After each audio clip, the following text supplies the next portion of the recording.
Nah, sebelum kita mulai konseling hari ini, alangkah baiknya kita berdoa terlebih dahulu ya. Berdoa mulai. Selesai. Nah, di sini Ibu mau bertanya sama Mbak Sati, apakah Mbak Sati sebelumnya sudah pernah berurusan dengan bimbingan konseling? Oh, baru pertama kali ini. Oke, tidak apa-apa. Mbak Sati tidak usah takut, tidak usah tegang.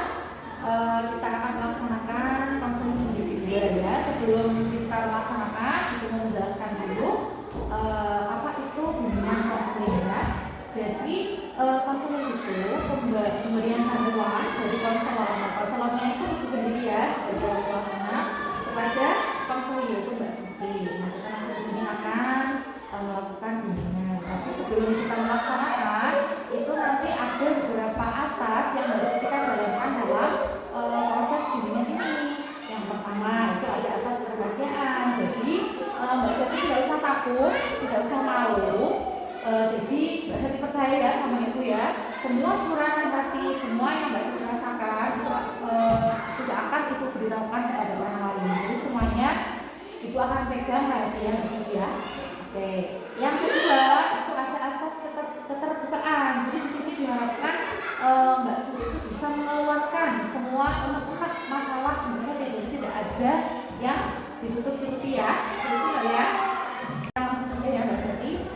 Di sini Bu Yunta sebagai wali pelaksana itu memperhatikan pada satu semester ini itu Mbak Sati itu kayak nilai-nilainya itu bandingnya itu, kemudian di kelas itu kayak kurang fokus. Padahal kan dulu kalau laporan dari wali kelas 5 itu di semester 2 itu nilainya bagus ya, malahan masuk peringkat juga. Nah ini kok di semester 1 ini kok kayak nilainya kurang baik, kemudian tidak aktif di diskusi, kemudian di kelas itu kok kayak lesu. Nah itu kalau boleh tahu penyebabnya itu apa seperti itu? Karena kesulitan kurang bimbingan orang tua,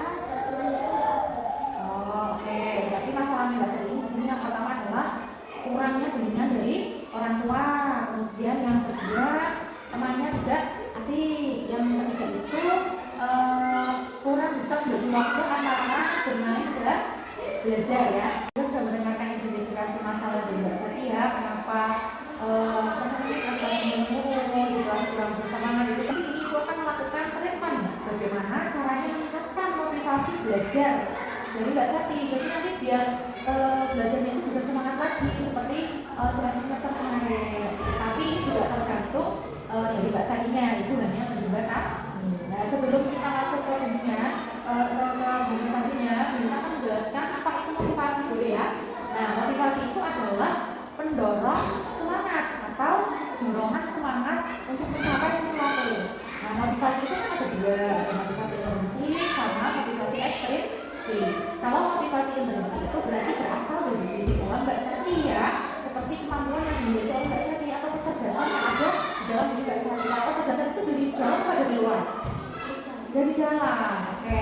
Kemudian yang kedua itu ada motivasi ekstrinsik. Motivasi ekstrinsik itu berarti dari luar diri Mbak Sati. Seperti apa? Seperti lingkungan belajar Mbak Sati, kemudian tadi orang tua, kemudian teman dan yang lain sebagainya yang berasal dari luar diri Mbak Sati.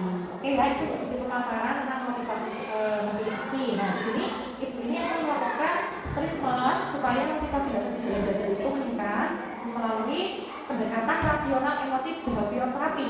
Nah, di sini akan menggunakan teknik self talk. Mbak Sati tahu nggak teknik self talk itu apa? Nggak tahu ya, nggak tahu. Mbak Sati pernah nggak bicara dengan diri sendiri baik itu di dalam hati atau di luar kayak pokoknya ngomong sama diri sendiri gitu? Nah, itu yang dinamakan self talk. Self talk itu berbicara dengan diri kita sendiri. Di sini self talk itu kan berbicara kayak kita ngomong sama diri kita sendiri. Itu ada dua macam, ada self talk positif dan self talk negatif. Nah, yang tadi di pikiran Mbak Sati itu maksudnya self talk positif atau negatif, seperti kurang perhatian, temannya tidak asik dan sebagainya. Itu maksudnya self talk positif atau negatif? Negatif, betul. Itu maksudnya adalah self talk negatif. Jadi Mbak Sati itu harus bisa mengubah pikiran negatif yang ada di dalam diri Mbak Sati itu ke pikiran yang positif. Tadi mungkin ya pemikirannya teman-temannya tidak asik. Nah, tapi di sini Mbak Sati itu harus bisa mengubah. Oh, teman-teman saya di kelas itu asik kok. Ya, nanti kalau kita sudah punya sugesti yang baik, itu nanti kita berperilaku di dalam kelas juga. Oh, iya teman-temanku baik kok, seperti itu. Kemudian yang misalnya lagi tadi berpikiran orang tua Mbak Siti itu tidak membimbing, tidak perhatian. Kalau yang lain diantar lomba, saya tidak, seperti itu ya. Nah pasti kan di situ ada alasannya. Kenapa orang tua Mbak Siti itu tidak bisa mengantar? Misalkan alasannya kenapa? Orang tuanya bekerja kan? Nah kalau bekerja itu untuk siapa?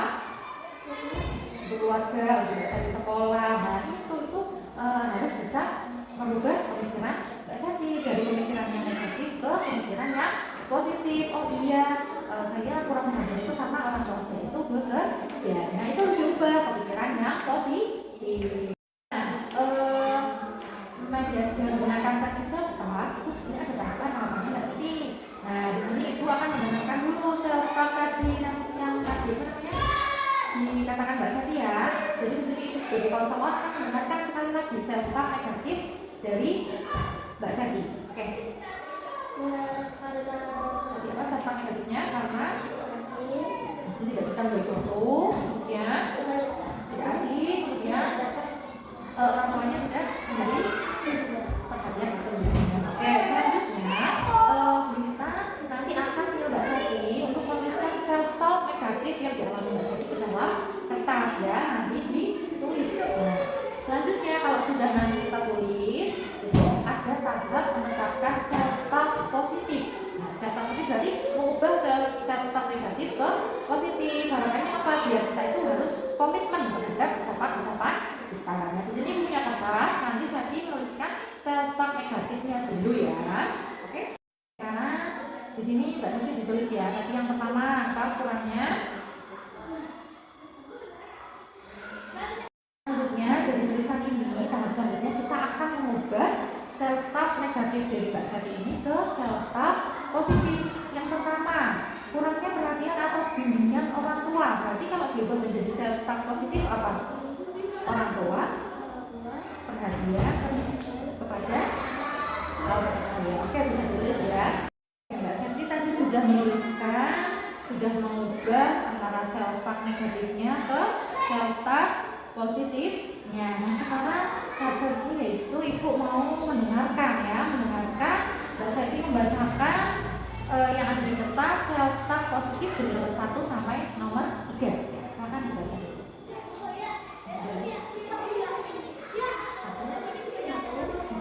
orang tua sangat perhatian dan sayang kepada kita. 2. Teman di kelas sangat asik dan menyenangkan. 3. Saya bisa membagi waktu terbaik dengan mereka. Oke, ya, terima kasih Mbak Sati. Mudah-mudahan Mbak Sati bisa berkomitmen ya dengan berkata positif. Karena kalau kita sudah berkata positif, itu bisa mengurangi pemikiran negatif yang ada di pikiran kita menjadi pikiran yang positif. Jadi kita bisa menularkan sugesti itu pikiran ya. Kalau tadi sudah tadi kan pikirannya pertama orang tua tidak perhatian, kita ubah menjadi pemikiran yang positif. Sugesti kita, orang tua sangat perhatian kok, sangat sayang sama kita, teman-teman saya asik kok, saya bisa kok membagi waktu. Nah kalau sudah berpikiran positif itu nanti bisa menularkan terhadap kegiatan kita dalam sehari-hari. Itu yang bisa dipahami ya. Nah, oke, di sini Ibu harap penyampaian dari awal sampai akhir konseling hidup ini mudah-mudahan itu bisa meningkatkan lagi motivasi belajar Mbak Sati. Oke, Mbak Sati, karena Mbak Sati tadi sudah bisa mengembangkan self-talk positif, sekarang Ibu mau tahu rencana ke depannya setelah tadi Ibu jelaskan. Ibu sudah mengetahui permasalahannya Mbak Sati, terus Ibu juga sudah memberikan sedikit solusi ya yang tadi dalam permasalahannya Mbak Sati. Sekarang Ibu mau tahu rencana ke depannya Mbak Sati setelah mengikuti bimbingan konseling ini. Saya ingin berkata positif dan bisa meningkatkan motivasi diri saya. Oke, Ibu senang sekali mendengarkan pernyataan Mbak Sati. Mbak Sati sudah berani menyampaikan, saya ingin terus berpikiran positif, berkata positif, agar bisa meningkatkan motivasi belajar saya. Jadi setidaknya Mbak Sati sudah berusaha yang asalnya motivasi belajarnya menurun karena seperti ini. Akhirnya ini nanti semoga bisa motivasi belajarnya bisa naik kembali. Nah, sekarang Ibu akan mengevaluasi ya. Jadi ini merefleksikan kegiatan-kegiatan tadi dari kita tahap awal, tahap inti sampai tahap akhir ini. Jadi Ibu ingin mengevaluasi sejauh mana pengetahuan Mbak Sati tentang bimbingan konseling individual dengan teknik self-taught. Nanti Mbak Sati bisa mengisi kuesioner ya. Mbak Sati siap ya? Nanti di lembar kuesioner motivasi belajar itu ada beberapa pertanyaan. Nanti Mbak Sati pertama isi identitasnya dulu, kemudian petunjuk mesti jawabannya. Jadi nanti ini ada 10 pertanyaan. Nah, nanti Mbak Sati bisa isi ya. Oke, ini.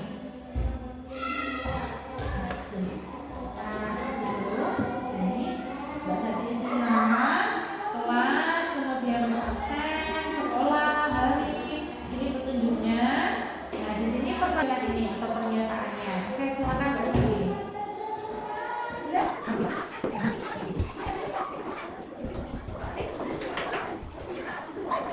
Oke. Nah, setelah Ibu cek instrumennya, tadi hasil instrumennya sudah baik ya.